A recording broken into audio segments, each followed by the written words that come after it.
പണ്ഡിതന്മാർ കാഫിർ എന്ന് പറഞ്ഞിട്ടുണ്ടെങ്കിൽ, എനിക്ക് മുമ്പുള്ള പ്രാസംഗൻ വളരെ വേദനയോടുകൂടി അഹമ്മദിയ ജമാഅത്തിനും അതിന്റെ സ്ഥാപകർക്കും എതിരായി പുറപ്പെടുവിക്കപ്പെട്ട കുഫ്ർ ഫത്തയെക്കുറിച്ച് പറഞ്ഞുവല്ലോ.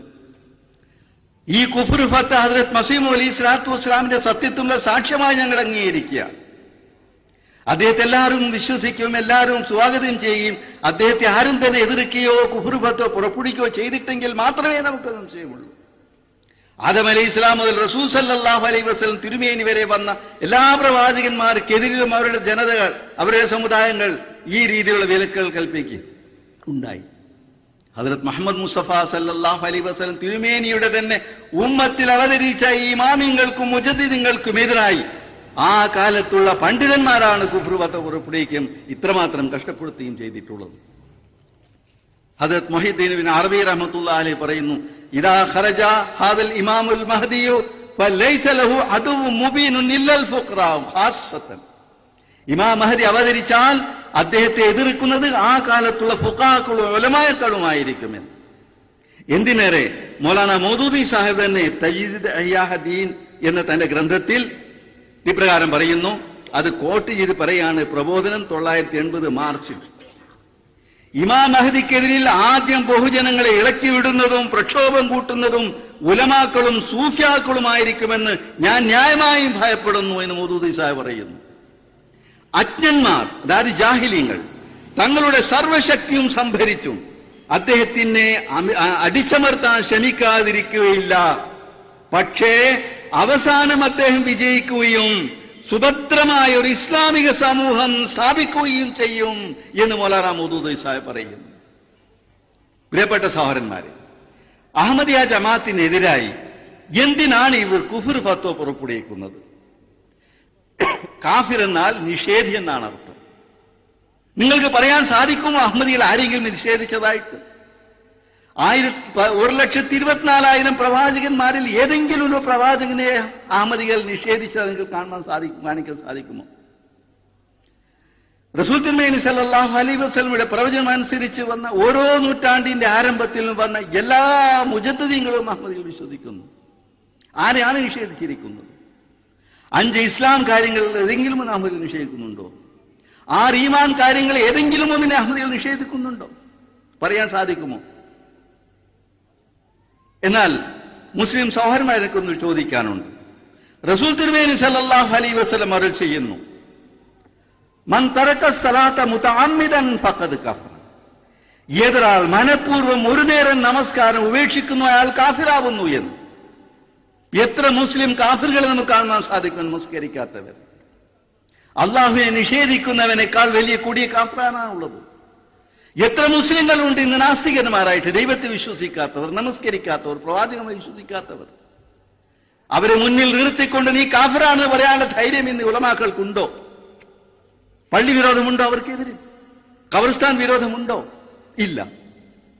ഈ കാലത്ത് അവതീർണനായ ഇമാം മഹ്ദി വിശ്വസിച്ചതിന്റെ കാരണമായിട്ടാണ് ഞങ്ങൾക്ക് പള്ളിയിൽ പ്രവേശനമില്ല, ഞങ്ങൾക്ക് ആവശ്യമില്ല നിങ്ങളുടെ പള്ളി. ഞങ്ങൾക്ക് ഖബർസ്ഥാനിൽ പ്രവേശനമില്ല, ഞങ്ങൾക്ക് ആവശ്യമില്ല ഖബർസ്ഥാൻ.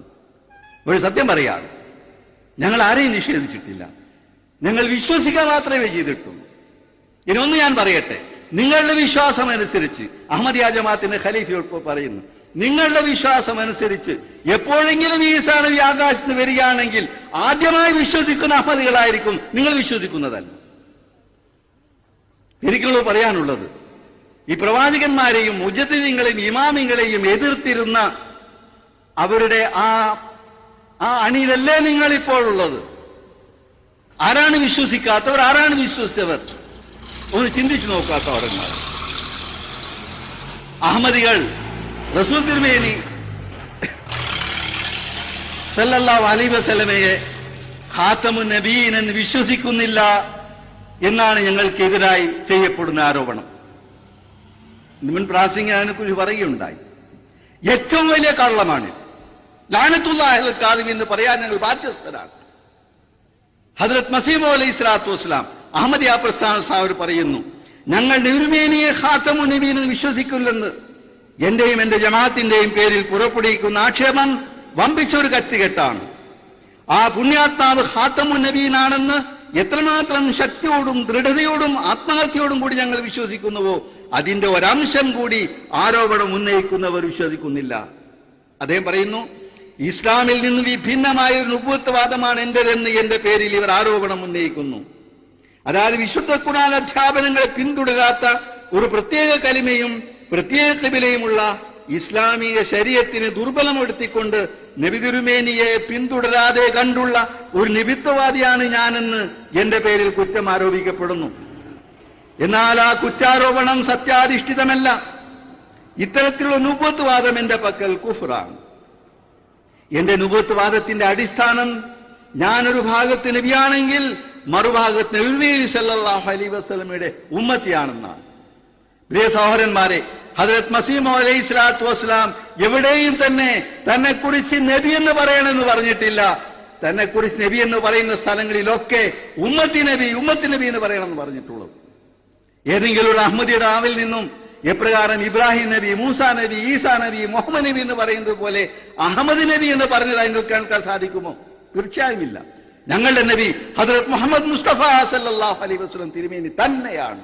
അദ്ദേഹത്തിന്റെ ഒരു പ്രതിച്ഛായ എന്നോണമാണ് ഹദ്റത്ത് അഹമ്മദ് അലി ഇസ്ലാം വന്നിരിക്കുന്നത്.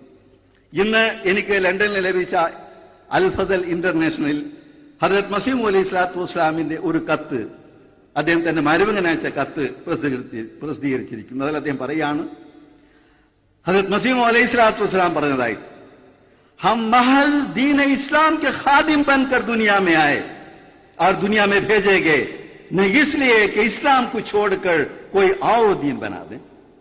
നാം ഇസ്ലാം മതത്തിന്റെ സേവകരായിട്ടാണ് ലോകത്ത് നിയുക്തനാകപ്പെട്ടിരിക്കുന്നത്, അല്ലാതെ ഇസ്ലാമിനെ ഉപേക്ഷിച്ചുകൊണ്ട് പുതിയൊരു മതം ഉണ്ടാക്കുവാനല്ല. और नबी और रसूल के लफ्ज इस्तिआरा और मजाज के रंग में है. നബിയെന്നും റസൂലുമെന്നുമുള്ള പേരുകൾ ഇവിടെ ഒരു അലങ്കാര പ്രയോഗമായിട്ടാണുള്ളത്. യഥാർത്ഥത്തിലുള്ള നബിയും റസൂലും ഹദ്റത്ത് മുഹമ്മദ് മുസ്തഫ സല്ലല്ലാഹു അലൈഹി വസല്ലം തിരുമേനി തന്നെയാണ്. വാഗ്ദത്ത മസീഹിനെ കുറിച്ച് നബിയെന്നും റസൂലെന്നും പറഞ്ഞിരിക്കുന്നത് ഒരു അലങ്കാരിക പ്രയോഗമായിട്ടാണ്. അതിന് കുറച്ചുകൂടി വ്യക്തമാക്കി അദ്ദേഹം പറയുന്നു, റിസാലത്ത് ലുഗത്ത് അറബ് में भेजे जाने को कहते हैं और नुबुवत यह है कि खुदा से इल्म पाकर പോഷീദ ബാത്തോं और പോഷീദ ഹഖായിഖ് മാരിഫ് ബയാൻ കർണ. അറബി ഭാഷയിൽ റിസാലത്ത് അയക്കപ്പെടുന്നതെന്നും നുബുവത്ത് അള്ളാഹുവിൽ നിന്നും ജ്ഞാനം ലഭിച്ച് അദൃശ്യമായ യാഥാർത്ഥ്യങ്ങൾ അറിയിക്കുന്നതെന്നും പറയുന്നു. സോ इस हद तक मफहूम को ज़हन में रखकर दिल में उसके माने के मुवाफिक एतिकाद करना मज़मूम नहीं. ഈ പരിമിതമായ അർത്ഥം വെച്ചുകൊണ്ട് വിശ്വസിക്കുക തെറ്റായ കാര്യമല്ല. ഞാൻ ഉറുദു വായിക്കുന്നതിന് സമയമില്ലാത്തതുകൊണ്ട് മലയാളം വായിക്കാം. നമ്മുടെ വേദഗ്രന്ഥം ഖുർആനല്ലാതെ മറ്റൊന്നുമല്ല, റസൂൽ മുഹമ്മദ് സല്ലല്ലാഹു അലൈഹി വസല്ലം അല്ലാതെ മറ്റാരുമല്ല, ഇസ്ലാമല്ലാതെ മറ്റൊരു മതമില്ല. നമ്മുടെ നബി ഖാതമുൽ അംബിയ ആണെന്ന്, ഖുർആൻ ഖാതമുൽ കുതുബാണെന്നും നാം വിശ്വസിക്കുന്നു. ദീൻ കോ ബച്ചോं का खेल नहीं बनाना चाहिए. മതത്തെ കുട്ടിക്കളിയായി കരുതരുത്. याद रखना चाहिए कि हमें बेजुज खादिम इस्लाम होने के और कोई दावा बिल मुकाबिल नहीं है. ഇസ്ലാമിന്റെ സേവകൻ എന്നൊരു വാദമല്ലാതെ മറ്റൊരു വാദവും എനിക്കില്ല എന്ന കാര്യം ഓർക്കേണ്ടതാണ്. जो शख्स हमारी तरफ ये बात मंसूब करे वो हम पर इफ्तिरा करता है. ഇതിനെതിരായി വേറെ എന്തെങ്കിലും നമുക്കെതിരായി ആരോപിക്കുന്നുവെങ്കിൽ അത് വ്യാജാരോപണമാണ്. നമുക്ക് റസൂൽ കരീം സല്ലല്ലാഹു അലൈഹി വസല്ലം മുഖേനയാണ് അനുഗ്രഹങ്ങൾ ലഭിച്ചിരിക്കുന്നത്. അതേപ്രകാരം എല്ലാവിധ ദൈവിക ജ്ഞാനങ്ങളും വിശുദ്ധ ഖുർആൻ മുഖേനയാണ് ലഭിച്ചിരിക്കുന്നത്. ഇതിനെതിരായി ആരെങ്കിലും കരുതുന്നുവെങ്കിൽ അയാൾക്ക് അല്ലാഹുവിന്റെ മുമ്പിൽ ഉത്തരം നൽകേണ്ടി വരും. നാം ഇസ്ലാമിന്റെ സേവനല്ലെങ്കിൽ നമ്മുടെ എല്ലാ കാര്യങ്ങളും നിരർത്ഥവും മർദൂദും, അതായത് റദ്ദാക്കപ്പെടേണ്ടതും പിടിക്കപ്പെടേണ്ടതുമാണ്. എത്ര വ്യക്തമായ രീതിയിലാണ് ഹദ്റത്ത് മസീഹ് അലൈഹി സ്വലാത്തു വസ്സലാം തന്റെ നുബുവത്ത് വാദത്തിന്റെ യാഥാർത്ഥ്യം നമ്മുടെ മുമ്പാകെ വെച്ചിരിക്കുന്നത്. ഹദ്റത്ത് ഈസാ അലൈഹി ഇസ്ലാമിനെ കുറിച്ച് അദ്ദേഹം അവസാന കാലത്ത് വരുമ്പോൾ അദ്ദേഹം നബിയായിരിക്കുമെന്നാണല്ലോ നിങ്ങൾ വിശ്വസിക്കുന്നത്. റസൂൽ തിരുമേനി സല്ലല്ലാഹു അലൈഹി വസല്ലം അവസാനത്തെ പ്രവാചകനാണെങ്കിൽ അദ്ദേഹത്തിന് ശേഷം വരുന്ന ഈസാ നബി അലൈഹി ഇസ്ലാമിനെ കുറിച്ച് എന്തുകൊണ്ട് അദ്ദേഹം അവസാനത്തെ പ്രവാചകനാണെന്ന് പറഞ്ഞുകൂടാ? വടക്കേ ഇന്ത്യയിലെ സുപ്രസിദ്ധ പണ്ഡിതനായ മൗലാന മുഹമ്മദ് ഹുസൈൻ ഉസ്മാൻ ഫാറൂഖ് ഖലീൽ